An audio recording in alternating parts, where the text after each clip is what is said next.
My wife left for a month-long trial with her lover, claiming she would decide between us afterward, but I made it simple by filing for divorce. At 34 years old, I never imagined my marriage would unravel so suddenly. My wife and I had been together for 7 years, married for 3. We lived in a modest home on a friendly suburban street with neighbors we occasionally chatted with. One neighbor's son, though younger and more energetic, caught my wife's attention. At first, I noticed them talking in the yard or on the driveway, but I dismissed it. She was just being friendly as always. I had no idea that it was more than just casual small talk. Then one Saturday morning, she sat me down, looking tense, and confessed that she was developing feelings for our neighbor's son. I was taken aback. She apologized, saying she was confused and torn between two worlds. My heart raced as I asked if she intended to end our marriage. She sighed and said no, not necessarily, but she needed time to figure out if she wanted him or if she wanted us. My jaw dropped at the audacity of it. She wanted me to stay on standby while she tested the waters with this other man. I found the idea horrifying, but she insisted, saying she needed a month-long trial to explore things with him. She would return with a decision. A flood of emotions hit me. Anger, betrayal, and disbelief. Who does that? I tried to reason with her, but she stood firm, saying that if I didn't give her space, she might forever resent me for holding her back. She framed it like some saintly compromise, a way to keep me in the running. I couldn't force her to stay. If she had already drifted, maybe it was better to see her true colors. So I reluctantly agreed. Fine, I said. Do what you need. But beneath it all, I was seething, humiliated by her sense of entitlement. Stop. If you love your parents, then like the video and subscribe to the channel. If you didn't like the video or subscribe to the channel, it means you don't love them. If you don't love them, then write hate in the comments. Continue. She packed hastily, leaving me alone in the house. The emptiness was overwhelming. I tried distracting myself with extra work hours, gym sessions, and outings with friends, but nothing could shake the reality that my wife had left for another man. She promised to return with an answer, but the whole situation felt like a twisted game.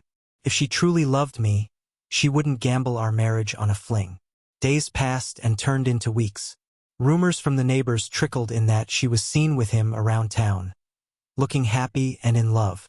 Each new piece of information stabbed at my pride. Meanwhile, mutual friends wondered why I was tolerating this. My father, ever the voice of reason, told me, "If she values you, she won't need a month to figure it out. Don't forget you have a choice too." His words struck me hard. I wasn't powerless, I could walk away. Eventually, my anger turned into resolve. Midway through the month, I consulted a divorce attorney. After explaining the situation, the lawyer confirmed I had every right to file, especially if the marriage was beyond repair. He guided me through the process, and when I left, I felt a strange mixture of sadness and relief. Maybe it was time I took control instead of waiting for her to decide my fate. I thought of my father's advice. You have a choice too, so I made mine. I filed for divorce. I refused to be her backup plan if her fling didn't work out. That same day, I moved some personal funds into a separate account, just in case she decided to retaliate. Then, I began sorting through our belongings, separating what was mine and what we had shared. The process felt surreal, like I was dismantling a life we built together. But the memory of her smug announcement about testing the waters kept me moving forward.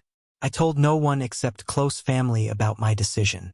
A few days later, the doorbell rang. I opened it to find my wife's friend standing there. Having heard about her trial with the neighbor's son, she came to mediate, claiming my wife was only searching for clarity and that I should be patient. I shook my head and responded, "She left me for another man. That's not clarity. It's betrayal." The friend tried to guilt-trip me, saying I'd regret acting in haste. Calmly, I replied, "I'm not the one who walked out. She can't have her cake and eat it too." The friend left disheartened, but I stood my ground.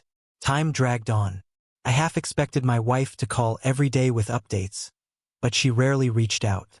Maybe she was too busy having a great time with the neighbor's son, or maybe she was too ashamed. Finally, Near the end of the month, she texted me, "Let's talk when I'm back. I'm almost ready to decide." Her audacity made me laugh bitterly. She truly thought it was all up to her. She returned exactly 4 weeks later, walking into our living room as though everything was normal. "I've thought a lot. I care about you, so let's figure out how to make this work," she said, her tone leaning toward a decision to salvage our marriage. But it felt more like arrogance than a genuine effort. I quietly listened, letting her think she still had control over the situation. She explained that the neighbor's son was fun but immature, nothing like the stable partner she had hoped for. Then she tried to embrace me, offering a half-hearted apology. I felt a knot twist in my stomach at her casual approach. That's when I dropped the bomb. I had filed for divorce. Her face froze. "You what?" she stammered. I repeated calmly, "I won't be your second choice. I'm taking control. I'm done waiting for you to make up your mind." Rage flashed across her face. "You can't do that," she spat. "This is our marriage." I simply shrugged. "You bailed the moment you moved in with him. I deserve better." She demanded that I reverse the filing, claiming it was a hasty decision, but I refused, telling her I'd spent weeks thinking this through. Then she tried the emotional route, manipulative tears, claiming she was confused and only wanted to test a bond with the neighbor. I found her logic twisted. "You test drive a car, not a spouse," I said. "Marriage isn't something you can rent and return at will." My words hung heavy in the air, and she realized I was serious. That day, she stormed off, furious that I had ruined her plan to return on her terms. She ranted about how I was destroying our future, insisting she never truly wanted to leave me. I reminded her that's exactly what she did. She threatened to fight me for everything, claiming she'd take half of it all. I remained calm, letting her vent. After she left, I called my lawyer and updated him on her meltdown. He reassured me that our case was solid, especially given the affair. She might still get some of what she wanted, but not as much as she threatened. In the weeks that followed, her approach changed. She told mutual friends I had abandoned her without reason, painting me as the cold-hearted villain. I set the record straight with those who cared to listen.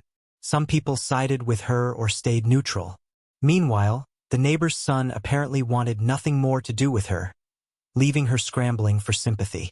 She showed up at my father's house, tearful, trying to guilt him into swaying me. He politely asked her to leave, saying, "My son's an adult and he's made his decision."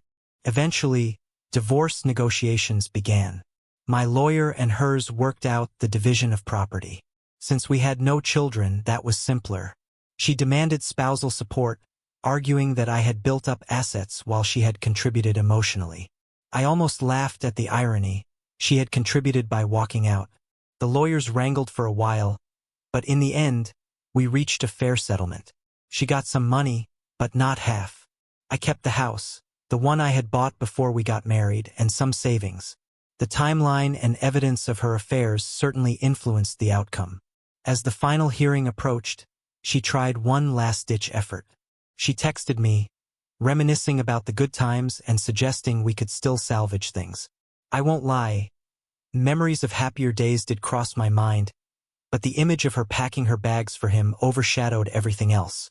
I replied once, politely but firmly, "You made your choice. I'm following through with mine." She never texted again. On the day of the final hearing, the judge confirmed our agreement. My wife looked tired and perhaps a little sad, maybe realizing her dream of choosing between me and the neighbor's son had backfired. After the paperwork was signed, she stepped toward me in the hallway, eyes red. "I'm sorry," she whispered. "I never wanted this." Her voice trembled as she added, "I was just confused, bored." I gave a small nod. "Confusion doesn't excuse betrayal," I replied. She reached out as if to hug me, but I backed away. "Let's not make this harder," I said. "We're done." She swallowed hard, tears welling in her eyes, but she accepted it. I felt a heaviness in my chest, but as I walked out of the courthouse, there was a sense of finality. The aftermath was surprisingly calm. We parted ways with no further drama. People asked about it, but I kept it simple. She left for a month to test her feelings. When she returned, I had divorce papers ready. My father, though never wanting to say, "I told you so," gave me a knowing smile, proud of how I had stood my ground. I heard that my ex-wife moved in with relatives. The neighbor's son, however, quickly moved on to another fling, leaving her in the dust. What a love triangle disaster that turned out to be. Sometimes I catch glimpses of her around town. She avoids eye contact, a shadow of guilt crossing her face. There are no more demands or pleas for reconciliation. I suspect she's exhausted all her attempts. Maybe, just maybe, she finally realizes that you can't treat a spouse like an option. Some mutual acquaintances tell me she regrets everything deeply, but regrets can't fix what's already been destroyed. I hold no illusions about her chances of winning me back. Strangely, I don't feel victorious, just relieved. Free from a partner who was willing to discard me for a fling. Free from the anxiety of waiting for her to choose. Free from her mother's well-meaning but insistent questions about grandchildren. Now, I'm free to rebuild my life on my own terms, with honesty and self-respect intact. In a way, her month-long trial was a blessing. It revealed her true colors. If she was bored enough to experiment with another man, then it was better we parted ways before things got even more complicated. The divorce settlement wasn't perfect, but it was good enough. I've got closure, and I'm ready to move forward. My father says I might find someone more genuine in the future, someone who won't treat me as second best. For now, I'm content. I'll focus on my career, hobbies, maybe travel. The quiet in my house feels peaceful, not lonely. Some nights, I reflect on how quickly a marriage can fall apart once trust is shattered. A single sentence, "I'm leaving for a month to see if I prefer the neighbor," was all it took to destroy what we had. Would I ever speak to her again? Perhaps, but only polite nods if we cross paths. The old relationship is gone, replaced by a curt finality. And that, I suppose, is the price she pays for flipping my life upside down. Thinking she could return with a triumphant "I choose you." I turned her game around, letting her learn the hard way. I'm nobody's second choice.